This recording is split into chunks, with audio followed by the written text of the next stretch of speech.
think they can influence. It looks petty, but yes, we have to. But we have to make sure that the information going to the people is not the right information. Yeah, it's not. It may sound right, but sometimes it may push them in a certain direction, which will not be beneficial to our development. Can you explain? For example, if you say gas is not good, now they will not even think about carbon capture. You understand? So you are supposed to have a conversation with them that sustainable production or utilization of fossil fuel or hydrocarbon. If the person has a way of utilizing hydrocarbon in a sustainable way, then that brings innovation.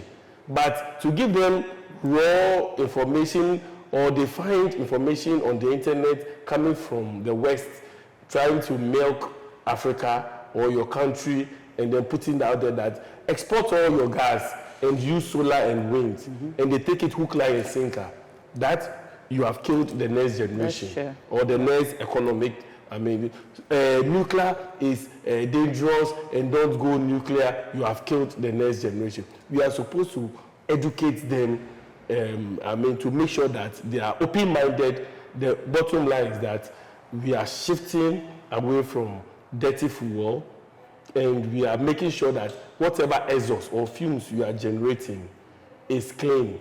We are looking at the circular economy, where we are not producing, we are not littering, or the waste generated is no more waste, but it's a raw material for another product. This kind of education is what they need, so that when they are producing or they are manufacturing something, they also know that this will generate this waste, but I can use this waste to generate that. That is the next generation of people. So nothing goes waste. Nothing goes waste. So waste becomes a resource, to the extent that you can even import waste. That's the whole idea of sustainability. Yes.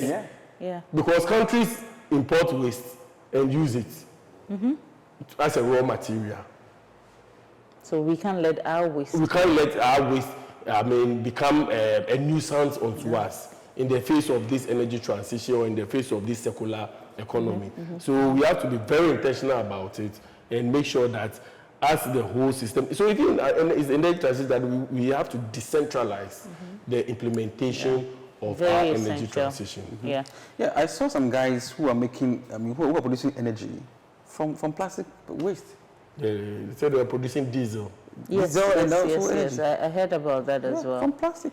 Yeah, so I think that brings us to international partnerships and investments, you know, because there are innovations out there that can be considered. How do we attract these in through our transition? How do we attract such innovations, people with the know-how? I think that is why maybe C4 partnered Ghana to produce the C4O. Yes, Sustainable Energy for All. It's a UN organization partnered Ghana to produce the energy. They're now SC4O, I think. SC4O. Okay. SC4O. SC4O. Where they produce the energy transition investment plan. It is for the investors to look at the numbers and see how they'll be able to opportunities, partnership in the energy transition. And I think when we went to COP28, they look at this document, especially the energy transition framework and the ETIP, that's the investment plan. And that is why some of them are approaching to implement or to tackle some of the investment opportunities, as Doris said about the charging stations. Some companies want to undergo through charging stations, but the issue is that you also have to make sure that our grid is resilient. And the ECG, Energy Commission, must come up with the regulation and the policies to make sure that when somebody wants to implement a charging station, this is the requirement. Currently, the ones which are there, there's no, regulation, with respect to those few charging stations which are there. So we have to be intentional about it, so that when the investor comes, it's not about this man is saying this man is saying this. If you come right now that you want to do a solar farm, what are the policies? The policies are already there. The guidelines are already laid there. You have to follow it, and then you are able to become an independent producer or a public-private partnership in the solar space. Yeah, then we are free to say the whole transition is a big job creation opportunity. Oh, yes. Because right from the oil and gas space, where now there are some technical roles that do not exist, but now had to be created, right? Down all through. So what kind of opportunities have come in? Well, in the sense of the oil and gas industry considering transitioning, or should I put it as sustainably producing oil? Yeah, so that's a very wonderful question. And I think this is something that the public need to know about, that energy transition is not coming in to quickly evacuate the oil and gas engineers or experts. And I always cite this example. Country like Qatar and ADNOC did not invent new forms of engineers for their renewable studies. They use the petroleum engineers. They use the petroleum experts, be it accountants, economists, whoever you are. They train you to do both. So when you go to Middle East, those electrical engineers or mechanical engineers are still those from within. Okay. So they just added on an extra education training for them to be able to do both. Additional skills. Additional skills. And of course, added on. So I think one of the biggest area, and I had already to say it earlier on, that the oil and gas industry is one of the most dynamic industries in the world. And every year that there's turmoil, anytime that there's an attack on the oil and gas industry, something new was invented. And I can name most of them. When there was attack on oil, on land-based, what do you call it? Drilling. They brought something called ERD. Sure. Yes, ERD, extended rich drilling, which today is accepted. Okay, what's ERD? What's that about? So what that means, that you can stand somewhere and still attack the reservoir.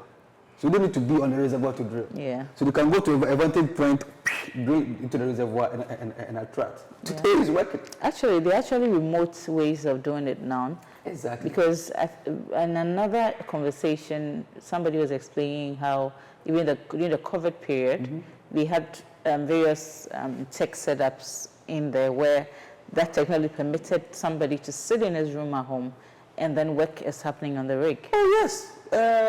Said everybody, it's called a smart development. Yes. In Iraq, on the food that I worked on, you can be in the comfort of your room and switch off and on a valve. You don't need to go to the food and switch on. Okay. That's AI. So AI again has been implemented. And today, the oil and gas industry is actually benefiting from it. You know, another level that is going to that, there's a goggle that you can wear and take. That's what he was talking about. The virtual interactive. And the people in Ghana here, there are two guys I'm actually mentoring who are into this AI. They can put a goggle on your eyes today. I'll bring them over here. And they take you to a rig. You can touch, you feel like you're on a rig and you can touch things and you feel it. Okay. So you feel like you've touched something, yeah. So they sit home and control things on the rig? So they've simulated the field. Simulations, okay. Yes, and you can operate things virtually. It will be applicable on the field. Wow. So that's one of the things. And CCUS is one of, I think we mentioned already, one of the things that is going to come out in the energy sphere. And for me, I love the way the Middle East and the Norwegians have gone about it, developing material out of that. And many other... it means lots of innovations are rather coming out of the whole conversation. I think even in the electricity sector, smart grids, development of smart grids, where you have solar, you have all the other energy sources coming in. So once this energy source is going down, let's say there's a cloud cover, automatically the takes over. The other not takes over, like it increases its share in the mix. So let's say yes, you're having hydro, you're having gas, you have solar. Maybe the solar is giving you about 80% at that point in time. If there's a drop, when there's a drop, automatically. So there are smart systems which are we implementing any here? Yeah, it's expensive. I won't take that. I don't think his point should be expensive. You said I won't take that. We are looking at the opportunities. No, but you see, that expense comes with some value. There. There's opportunity cost in that. So I'm not spending. I would say we are using it. Oh, yeah. Yes, we are. Good. Because, for example, my former boss's home, when he's there, all his gadgets are connected to the apps on his phone. So that's a smart house. Yeah. So you are in a smart house. Immediately there's a visitor. There's a sensor light which comes on. He gets a phone alert. He sees who is there. So that is one thing which you have integrated. Now, when it comes to the mini grids, the power, we have mini grids island communities where we have a wind system, we have the solar, and we have the gensets, which are all sitting. So when there's so much electricity and the batteries are full, the electricity which goes to the homes becomes free, because it is whether you can't store it, and it is free. So this is a smart system. So it can be expanded onto the various ways where various energy systems. When it comes to the Ministry of Energy, our inverter has the solar connected to the grid, and then as much as solar is available, it is feeding the ministry. Yeah. When solar is going down, it's taking more from the grid. So that is another smart system. But it can be very complicated where you have many other systems, and then you can monitor it on your phone. Then you can say that, oh, my house is consuming 20% solar now. I think we have to be open-minded. Exactly. So because if we are open-minded, we find opportunity. So it's opportunity. Sorry for saying that it's expensive.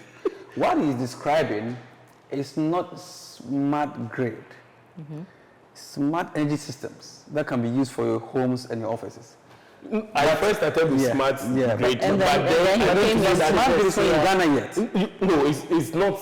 It's not. So that's what I meant. Okay. But smart homes like that is working. Yeah. It's working. Yeah. So smart grids would be where we control the complete From Gridco. From Gridco, yes. That one is. Yes. That means that what we getting from hydro versus what is coming from solar, wind, and what's not. Exactly. Then there's that alternate control. That's a smart grid. Yes. So I said that because. And that would save all the doom trouble. And you see, and also, that's why I said it's not about expensive, but opportunity cost. Doc knows that today, we cannot accept so much of solar because it's what? Intermittent. Our national grid system is not that strong to accept intermittent power flow, a banner core. It cannot because it's that weak. Yeah. So to do a smart grid system, we need to change our grid nationwide. Completely. No, not completely. You need to upgrade. So you can just do an upgrade. It's an upgrade. At what cost? Oh yes, at a cost. At what? No, but actually, like I said, all the costs. You consider the cost with value. But you see, I think. But most of the time, smart. I have no problem with cost with value. You know? I respect that. But remember that 80% of people living here will not understand that. Okay? When electricity price goes up, you understand, or you may still sometimes like ECG for no. But remember, this investment is going to come with incremental tariff. Well, that's what you deliver the point. But then, if you have, I can afford. You can afford. But if you have a cheaper fuel source, it may neutralize it. And let me say for a fact, like the nuclear option. Fine. Yes, beautiful. If you grab the nuclear option, it may neutralize. You have a smart system. So not necessarily will it increase. The cost of electricity. Moreover, to some people will say that if you are going nuclear, the human resource development, where are you going to get these people from? Just like Riverson said, we have mechanical engineers, electrical engineers churning out from KNUST every time. So we have something called nuclearization. Okay. All we have to do is that you have to have a nuclear culture. Okay. Which it doesn't take you off the basic electrical energy systems, you know, the electrical or the mechanical engineer. It's just knowing how nuclear systems work. That's all. And how the nuclear culture is. And that is all. You can work in the nuclear field. Yeah. A nuclear power plant has only 1/12 of its staff as nuclear engineers. Oh. The rest are all what we already Regular have. engineers. You see, and I always say, sometimes you overthink things, listen, right? it's the same oil and gas. 1/20 is Everyday people, not necessarily in oil and gas. Oh, 1/20 are petroleum engineers. Petroleum engineers. So others are just mechanical electrical engineers. You see, Civil, I did the petroleum engineering first degree. plumbers, I did materials Welders, everybody is there. In fact, welding is This is something we always talk about on Energy Quest. I mean, any viewer who constantly listens to us knows that we always talk about it, that look, students out there who are confused about how to get into the industry, you don't have to find some petroleum course at all. No. Not at all. Because everything happening on the rig happens on land. Exactly. So, and even that oil and gas industry has an office where an accountant should sit, you know. I met an expatriate who works in Modec, who worked, I don't know whether he's still there, from Australia. He did biology. Okay. Biology first degree, and I was shocked. I was going to Australia from Dubai, and we were all together. He said he just came to Ghana to work because he heard I was from Ghana. He did biology, but today he's a rigger. You see, so the opportunities are there. So the opportunities are there. Yeah, so you just have to have opportunities. focus and be determined. This is what I want to do and pursue it. It's just like computer engineering in this modern time where everybody wants to introduce some sort of artificial intelligence in operation, work remotely, be able to overcome when there's pandemics, the systems must still work. Exactly. I mean, AI and all That's that. the examples that Riverson gave you. There's so much that the oil and gas industry is pulling from other industries. Exactly. So I, frankly, does that not say that whether on our old oil and gas front, whether on the transition front, what's not, it's opportunity we are seeing here. Is the transition not rather a blessing than a curse? Because it's like an expansion Lesley, of the energy industry. Much. Today, they are now going to help us to install methane valves. Okay. So that we record properly, because they realize that you're not recording the actual emissions through flaring that you're doing, and also try to mitigate the flaring. Yeah. So you can trap all of it. Are you not curing the problem here? That's a problem solver. The person that you're going to train to operate that valve are going to be additional jobs. Whatever those trapped gas are going to be taking for are going to be useful. Like I said, Nigeria flared gas for 50 years. Today, they are mitigating flaring. In a way, preventing greenhouse gas emission. Yeah. So I think... So really, transition is only an expansion of our energy sector, not necessarily a curse to destroy what we have. We are free to conclude that. I'll say we have to say that cautiously, because if you want to transition, every country must look at its resource to be able to design its own transition. There's no blueprint. Perfect. For every country.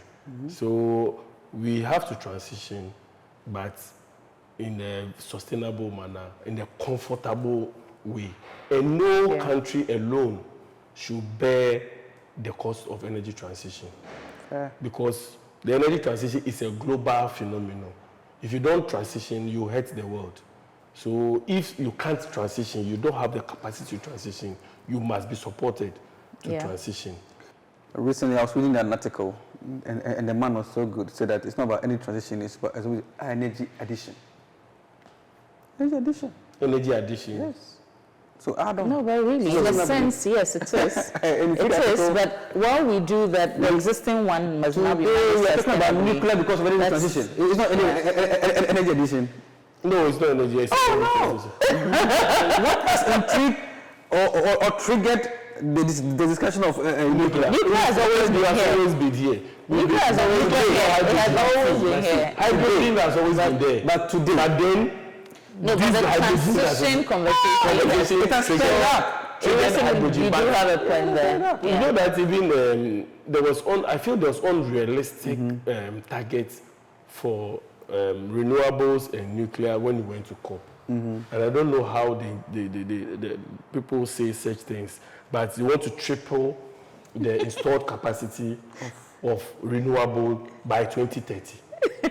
Want to triple, not 20 by... no, funded by... they didn't say funded by, but they want to triple the installed capacity of renewable by half century. The nuclear too is saying they want to triple the installation capacity by half century. Correct. That means that every year you have to commission about, I'll say, is it 12 nuclear power plants? It is unrealistic. That's why I want the funded by conversation to even if you have the funds, nuclear is a program, and you can't fast track building a nuclear power plant. The best case scenario, 4 years. Okay. The best case, as fast as you can, 4 years. Now let's take the renewables. If you want to expand 3 times the capacity of renewable, where? If you take Ghana, it means that, okay, Ghana wants to build our current solar capacity, let's say it's about, 400 or 450 megawatts. They want to increase it by this amount. Okay, as you want to increase it, what is making sure that it is sustainable? Is it about just tripling? If you take the whole of Africa, is it about just tripling? Now, should China also triple its current installation? No, you I understand? think that's why either you or you, one of you said that I think every country should look at it based on its demand and supply. Exactly, and look at your natural resource and make sure that you do it sustainably, and then that will make sure that we all transition well. Else, some people will say that we don't have the resource, we can't transition, so we are still using our oil and gas. So yes, we will transition, but at a realistic pace. But the African trade, the AFTA, should be very, very instrumental in our energy transition. Riverson tells us it's the same story renamed. No, so I pray it's not. If you... No, I think I've questioned them many years ago, and you know, everybody has an answer to a particular question when you're involved. I mean, look at their goals, look at their mission, their objectives. How different is it from AU perspective? So today we are here, just a second, today we are here. Dangote cement flies over by the road from Nigeria to Ghana. Togo, Benin refuses to buy Dangote food and still import from France. How will after work? Tell me. So you see... No, that's why AFTA is in place, don't you think so? Yeah, but if AFTA is in place... So the conversations can go and strategies and policies you and here and all that can be developed. Let's give our leaders the benefit of the doubt. 3 Francophone countries have left ECOWAS. Very soon they will leave AU. You see, there's a problem with the Francophone countries, with understanding of what everybody wants to do. If you don't bring them to, like you said, conversation, they feel that they are left out. This AU program that I want to represent you, the fight between Morocco and Algeria. That's what I'm saying. That's the class of AFTA now. Now the conversation. What did AU do about that one? So we want to do it better. So we have different leaders sitting on AFTA now. Let's just believe, because it's always been said that the problem of Africa is leadership, right? Yeah. So let's assume and hope this is a reality. That the leaders of AFTA will move us on. Congratulations, Doc. We've already accepted it into the future. Okay, I think we had an amazing conversation here. Thank you so much. We've covered it, I mean, back to back. We've understood well the transition. Any viewer who has followed us all through has achieved so much in spending time with us. These are amazing doctors.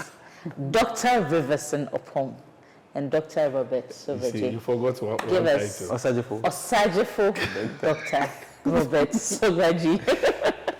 So if we want to round it up, but if you have any last words, and then we out. Yeah, but I'll just end by saying that never has humanity faced such a very challenging energy outlook. Never. And I think from the beginning, I've said it throughout the whole conversation, that energy transition happened naturally.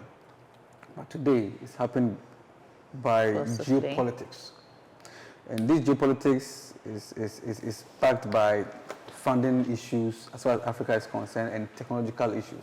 And that's what the opportunity is. Because with every problem, it's an opportunity. Yep. Okay? And as I also said that aside Africa solving an energy poverty crisis, we also have an incremental number of people in terms of population year on year, which will add on to the existing number of people without electricity access. So our problem is double. Again, it comes with opportunities. We have looked at opportunities from in the oil and gas industry, opportunities from the nuclear or other sources of energy. Just that it is my worry that sometimes the Europeans or the Western world, they switch posts.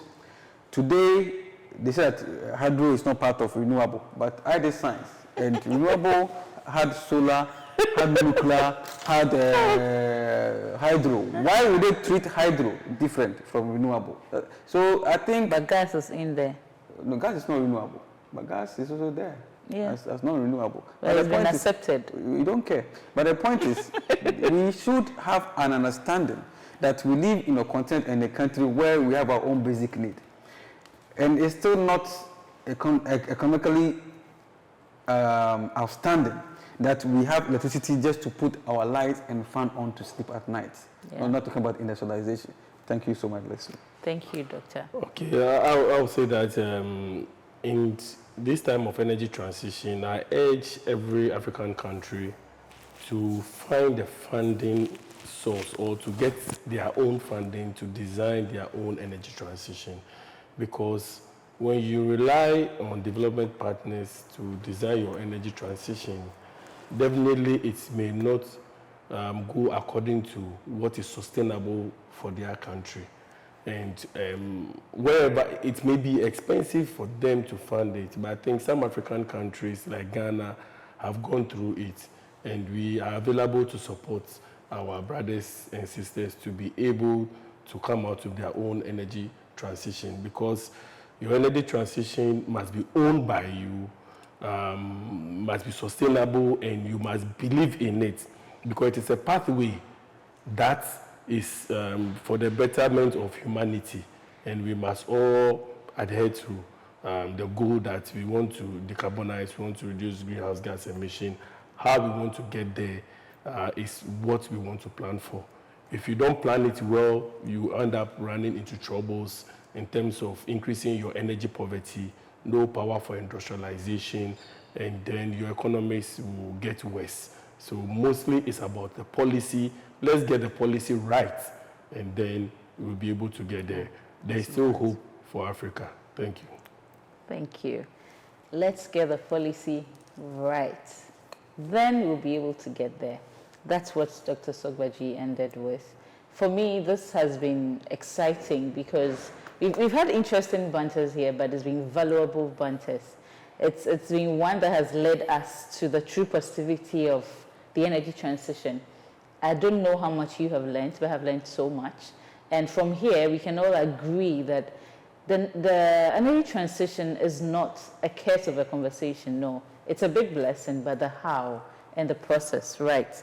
So it's up to us to own our own space and not permit any other to dictate to us our pace or the how or the when. And it's up to us, and up to our leaders also to put their foot down and guide us to have a true, valuable, reliable energy transition. So this is what we do on Energy Quest. We demystify the energy sector and add value.